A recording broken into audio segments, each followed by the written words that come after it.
जम्मू कश्मीर के पहलगाम में हुए आतंकी हमले में जब ये बात सामने आई कि जो आतंकी थे उन्होंने धर्म पूछकर मारा, तो इसके बाद से लगातार देश में विवाद खड़ा होता जा रहा है। हर जगह पर तकरीबन इस बात को लेकर लोगों में विवाद है। लोग इस बात से खफा हैं कि जो आतंकी थे वो एक धर्म विशेष के थे और उन्होंने धर्म पूछकर मारा। अब यही बात भारत में विवाद खड़ी करती जा रही है। लोग एक दूसरे से जाति के नाम पर लड़ाई कर रहे हैं। कुछ खबरें ऐसी आरोप लगाते हुए कई जगहों से आई, जैसे पंजाब से, दूसरी तरफ राजस्थान से। तीसरी वारदात अब यूपी के आगरा से आने की बात की जा रही थी। हालांकि इस पूरे मामले में पुलिस का खुलासा सबको हैरान करने वाला है।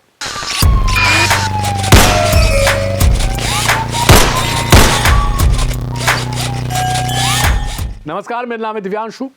आज के क्राइम कथा में जानेंगे कि आखिर आगरा के जो ताज फेज नगरी 1 है, उसमें बुधवार के देर रात तकरीबन 11:55 के आसपास जिस गुलफाम नाम के शख्स की हत्या हुई थी और हत्या के बाद एक वीडियो जारी किया गया था, जिस वीडियो में 2 युवक पिस्टल और उनके पैंट के पास एक चाकू जैसी वस्तु दिखाई दे रही थी। वीडियो में वो वीडियो भी आप देख पा रहे होंगे। इसमें ये युवक कह रहे हैं कि 26 के बदले 2600 को मारेंगे और धर्म पूछकर मारा था, हमने भी धर्म पूछकर मारा है।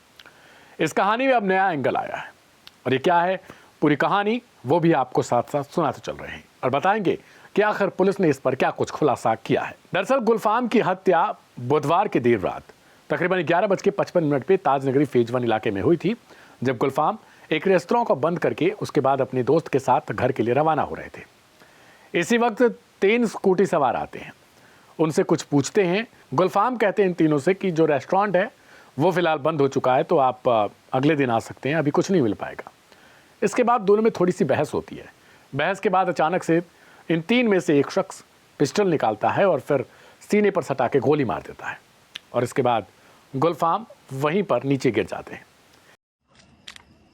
ताज नगरी आगरा में 2 मारे गए। छत्री गोरक्षा दल इसकी जिम्मेदारी लेता है और भारत माता की सौगंध 26 का बदला अगर 2600 से ना लिया तो मैं भारत माता का पुत्र नहीं। जय श्री राम, जय हिंदू राष्ट्र, भारत माता की जय। इसके कुछ देर बाद ही जो इनके साथ एक सैफ अली नाम का शख्स था, जो इनका दोस्त बताया जा रहा है, उसने भी शोर मचाने की कोशिश की, लेकिन जैसे ही वो शोर मचाने के लिए चिल्लाता है वैसे ही ये लोग उसके गर्दन के पास गोली मारते हैं, लेकिन जो गोली है वो मिस होकर गर्दन को छूती हुई निकल जाती है और एक गोली सीने पर लगती है।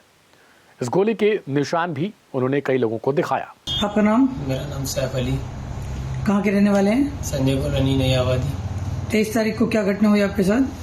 अपना रेस्टोरेंट है, मैं वहाँ काम करता हूँ। रेस्टोरेंट में अपनी दुकान बढ़ा रहे थे। नाइट में 12:15 बजे का टाइम था। उस दौरान कुछ लोग आए, उन्होंने फायरिंग करी गुलफान में। उस दौरान गुलफान डेड हो गए। उसके बाद में मेरे पास आए तो फिर मेरे पास गोली लगाई, गोली मारी, मेरे से झुककर थोड़ी लगकर निकल गई उस दौरान। और ये नाम हम का तो कोई मसला ही नहीं हुआ। ये नाम तो अपनी तरफ से बता रहे हैं ये लोग। क्या उन्होंने आपसे नाम पूछा था? नहीं, कुछ नहीं। क्या उन्होंने आपसे धर्म पूछा था? कुछ ही नहीं। क्या आप उनको देखकर पहचान लेंगे? मैं पहचान लूंगा। ये कहानी अब तेजी के साथ वायरल होने लगी। इसके कुछ देर बाद ही, यानी तकरीबन 2 से 3 घंटे, 1 घंटे के आसपास हुआ होगा, और एक वीडियो वायरल हो जाता है। इस वीडियो में 2 युवक दिखाई दे रहे हैं, जो दोनों कह रहे हैं कि हम क्षत्रिय गौ रक्षा दल के सदस्य हैं और हमने मार डाला। 2 को मारने की कोशिश की, उनमें से एक तो मर गया और 26 के बदले हम 2600 को मारेंगे, हमें धर्म पूछकर मारा था। अब इस वीडियो को खूब वायरल किया गया और उसके बाद लोग इस पर कैप्शन लिख रहे थे कि मुस्लिमों से जो है इतनी नफरत की जा रही है, इन नफरत का क्या अंजाम होगा, लोग अब धर्म पूछकर मार रहे हैं। ये कश्मीर वाले आतंकियों से भी बड़े आतंकी हैं, ये ऐसे आतंकी हैं, वे वैसे आतंकी हैं, ये बेहद खतरनाक आतंकी हैं, कश्मीर वाले आतंकी से भी खतरनाक हैं। ये सब कुछ कैप्शन में लिखा जा रहा था, लेकिन किसी को कुछ पता नहीं था। असल में जो वीडियो वायरल किया जा रहा था, उस वीडियो में तो सब कुछ ऐसा ही था और ये खुद बोलने वाले हैं, वो भी बोल रहे थे। लेकिन आमतौर पर आजकल बिना फैक्ट के, बिना वेरिफिकेशन के कोई भी चीज़ें वायरल कर दी जाती हैं। असल में जब पुलिस वालों के पास ये वीडियो पहुंचता है, उन्हें दिखाया जाता है कि देखो अब तो धर्म पूछकर यूपी में भी मुस्लिमों को टारगेट किया जा रहा है।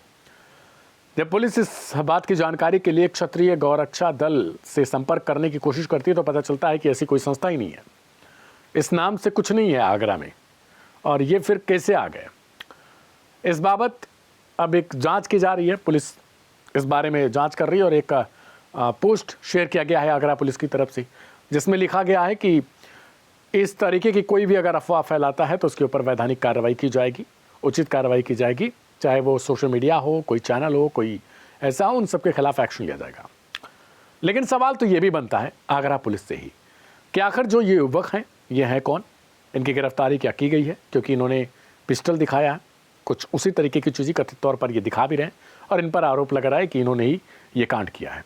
तो क्या इनकी गिरफ्तारी की गई है या फिर उसके बाद अगर सीसीटीवी आगरा पुलिस के पास है उस दौरान की, उस इलाके में अगर कहीं रेस्टोरेंट है तो इसका मतलब जाहिर सी बात है कि अगल बगल और फेज 1 जो है वो इलाका अपने आप में पॉश इलाका माना जाता है। तो फिर वहाँ पर आखिरकार ये जघन्य हत्याकांड कैसे होता है और ये 3 लोग हत्या करने के बाद किधर फरार होते हैं। अगर सीसीटीवी में ये सब कुछ है तो फिर अब तक गिरफ्तारी क्यों नहीं हुई और आखिरकार गिरफ्तारी होने में इतना समय क्यों लग रहा है। जो जिन 2 युवकों ने ये बातें कबूली हैं, क्या वो दोबारा से इस बात को इनकार कर रहे हैं। ये सब कुछ सवाल जो सोशल मीडिया प्लेटफॉर्म्स के माध्यम से लोग पूछ रहे हैं, लोग सवाल खड़े कर रहे हैं कि क्या पुलिस की कहानी से जो पुलिस बता रही है उससे केवल ये मान लिया जाए अगर इन दोनों ने हत्या नहीं किया तो फिर इन दोनों ने कबूल क्यों किया है और इसके पीछे की क्या कोई बड़ी वजह है जिसकी वजह से ये समाज में हिंदू मुस्लिम जो है वो कराने की फिराक में कुछ लोग लगे हुए हैं। क्योंकि जब से कश्मीर की घटना हुई है लगातार यही बात उठाई जा रही है कि जो एक धर्म विशेष है उन्हीं में आतंकी होते हैं, वही लोग ऐसा करते हैं, ये सब कुछ बड़ी तेज़ी के साथ उठाया जा रहा है। लेकिन इसके पीछे भी ये कहा जा रहा है, कुछ जो लोग हैं, जो जानकार हैं, मीडिया रिपोर्ट्स में इन बातों का जिक्र है कि पाकिस्तान की तरफ से यही मसला उठाया जाना था कि भारत में एक तरफ वक्फ को लेकर जो विवाद खड़ा हुआ है, वक्फ को लेकर सड़कों पर लोग, मुर्शिदाबाद आपने देखा था, दिल्ली में भी आपने देखा था कई जगहों पर प्रदर्शन, इसके अलावा यूपी में भी कई जगहों पर प्रदर्शन के लिए तैयारियां थी। तो इन सब के बीच क्यों ना भारत में हिंदू मुस्लिम को लड़ा दिया जाए। और हमारे यहाँ आमतौर पर ऐसी कहानियाँ बहुत होती हैं, दोनों विंग से, किसी एक विंग से नहीं। हो सकता है आप में से बहुत सारे लोग जो क्राइम कथा देख रहे हो उन्हें भी ये लग रहा हो कि भाई ये तो इस तरीके की बातें कर रहे हैं या फिर जो भी कहानी बता रहे हैं, तो माफ़ी चाहूँगा आप सभी से। लेकिन जो पाकिस्तान की तरफ से सोच जो बताई जा रही है वो यही सब कुछ था कि भारत को क्यों ना भारत में ही लड़ा दिया जाए, यानी जो भारत में आंतरिक एक चीज़ें जो अंग्रेज़ों के ज़माने से चली आ रही हैं कि क्यों ना हिंदू मुस्लिम करा दिया जाए और अगर दंगे होंगे तो ये लोग आपस में ही बंट जाएंगे और उसके बाद हमसे लड़ाई की तो बात ही अलग है। तो शायद यही कहानी थी इन लोगों की और उन्होंने बीज बो दिया है, ये धर्म पूछकर और जाति पूछकर जो मारा गया। और इस बात को लेकर लगातार जो असदुद्दीन ओवैसी हैं AIM के नेता, उनकी तरफ से इस बात की भी तस्दीक की जा रही है। वो खुद कह रहे हैं कि धर्म पूछकर मारा गया और ये जाहिल हैं, ये गंवार हैं, इन सबको उनके किए की सज़ा मिलनी चाहिए। दूसरी तरफ जो कश्मीर के भी कुछ मस्जिदों के जो लोग हैं वो लोग भी मान रहे हैं कि हाँ धर्म पूछकर मारा गया है, जो गलत है। और इस बात के लिए सबको इस बात को एक्सेप्ट करना चाहिए कि जो चीज़ गलत है वो गलत है। लेकिन इसकी बदौलत हम ये नहीं कह सकते कि सबको टारगेट कर लिया जाए, यानी हिंदुस्तान के लोगों को भी टारगेट कर लिया जाए। हो सकता है कि कश्मीर के कुछ स्थानीय लोग रहे हों इसमें मदद करने में, तो इसका ये अर्थ नहीं हो सकता कि 100 में से 100 को आप मान सकते हैं। हो सकता है 100 में से 3-4 ऐसे लोग हों और ये सभी में मिल सकते हैं, ऐसी भी बात होती है। क्या हत्यारा किसी एक धर्म का हो सकता है? क्या क्राइम करने वाला किसी एक धर्म का हो सकता है? नहीं, वो दिमागी रूप से ग्रसित होता है, वो दिमागी तौर पर आतंकी होता है, वो दिमागी तौर पर हत्यारा होता है। लेकिन पूरे धर्म को टारगेट करना, जो अभी अपील की जा रही है लोगों से, वो यही है कि पूरे धर्म को टारगेट ना करें, अपने भाईचारे को बनाकर फिलहाल रखें। क्योंकि आपको एकजुट होकर लड़ाई लड़नी है किसी और से, तो वो पाकिस्तान है, जिसके लिए दोनों तरफ से, यानी पाकिस्तान की तरफ से भी तैयारी की जा रही है। पाकिस्तान में भी शायद लोग अभी आपस में बढ़ने की कवायद में नहीं है। और आगरा की इस घटना ने एक बार फिर से सबको चौंका दिया है। हालांकि इस घटना में पुलिस की तरफ से आह्वान किया गया है कि लोग हिंदू मुस्लिम ना करें, धार्मिक सौहार्द को ना बिगाड़ें, इससे टेंशन बढ़ेगा। और ये जो 26 के बदले 2600 मारने वाली बात है, ये पूरी तरीके से गलत है और ये वीडियो भ्रामक है। और इस वीडियो को आप बिल्कुल भी इस पर इसको वायरल ना करें, इस पर इसे माने ना, क्योंकि जांच अभी चल रही है। सीसीटीवी के सहारे जो पुलिस के पास अभी बताया जा रहा है कि वो सीसीटीवी है, उसी के सहारे पुलिस गिरफ्तारी के लिए अभी काम कर रही है। हालांकि देर सवेर कब गिरफ्तारी होती है, सवाल ये भी है कि क्या जल्द से जल्द अगर सीसीटीवी है तो उसके सहारे गिरफ्तारी अभी तक क्यों नहीं हो पाई है।